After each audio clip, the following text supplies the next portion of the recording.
మునగాకు, కరివేపాకు ఈ రెండింటితోటి జ్యూస్ చేసుకొని తాగడం ఎట్లా అనేది చెప్తానండి. మునగాకు అందరికీ పరిచయమే, కానీ ఎట్టి పరిస్థితుల్లో ఆకును తినము. ఉపయోగించుకోవడానికి ఎందుకో మరి చాలామంది ఇష్టపడరు, కానీ జ్యూస్ రూపంలో తాగితే మాత్రం మస్తు రిజల్ట్ ఉంటుంది.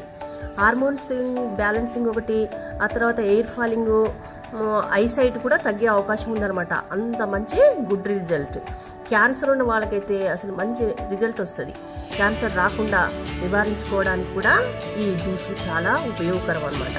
సో అంత మంచి జ్యూస్.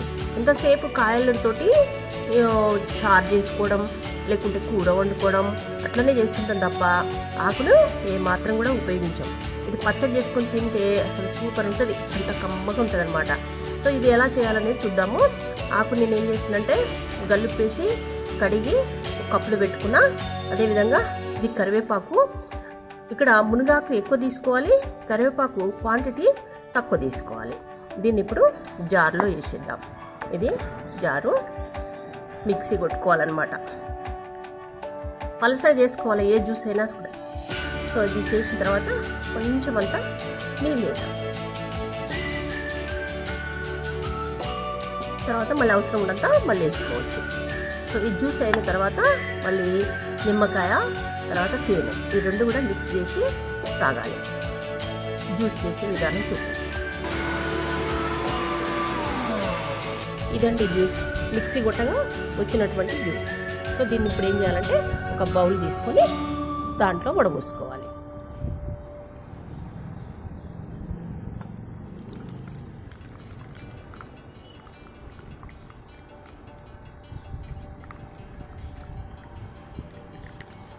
సో ఇప్పుడు దీంట్లో ఒక నిమ్మ ముక్క, మీ ఇష్టం, టేస్టీగా ఉండాలి అనుకుంటే, లేకుంటే పులుపు ఎక్కువైనా పర్వాలేదు అనుకుంటే 2 ముక్కలు వేసుకోవచ్చు.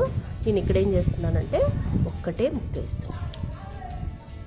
ఇప్పుడు తేనె వేసుకోవాలి. ఈ తేనె 3 స్పూన్ల వరకు వేసుకోవచ్చు, మీ ఇష్టం. 2 కూడా వేసుకోవచ్చు. షుగర్ ఉన్న వాళ్ళు మాత్రం ఒక్కటి వేసుకుంటే సరిపోతుంది. ఇక్కడ నేను ఇదే గ్లాస్ తోటి పోస్తున్నాను, మీకు అందాజలు తెలిసిపోతుంది. ఇప్పుడు కలుపుకోవాలి. ఇప్పుడు ఈ బౌల్ నుంచి ఈ గ్లాస్లో పోసుకోవాలి. అంతే, మునగాకు కరివేపాకు జ్యూసు రెడీ. ఇప్పుడు కూర్చొని నెమ్మదిగా తాగాలి. మునగాకు కరివేపాకు జ్యూసు రెడీ అయిందండి. ఉదయం కానీ సాయంత్రం కానీ తీసుకోండి. ఉదయం అయితేనేమో టిఫిన్ కంటే అర్ధగంట ముందు, తర్వాత సాయంత్రం అయితే 4:30కు. ఈ టైంలో ఎప్పుడైనా సరే మీరు తీసుకోవాలి. సో ఫస్ట్ రోజు మాత్రం కొంచెం ఇబ్బంది అనిపించవచ్చు, కానీ తీసుకుంటుంటే బాడీకి అలవాటు అయిపోతుంది, మంచి రిజల్ట్ కూడా ఇస్తుంది. ఈ వీడియో మీకు నచ్చితే లైక్ చేయండి, మీ ఫ్రెండ్స్కి షేర్ చేయండి. మరిన్ని వీడియోస్ కోసము అమ్మమ్మ టీవీ ఛానల్ని సబ్స్క్రైబ్ చేసుకోండి. బెల్ ఐకాన్ని క్లిక్ చేయండి. మరిన్ని మంచి వీడియోస్తో మీ ముందుకు వస్తాం. ఇక సెలవు.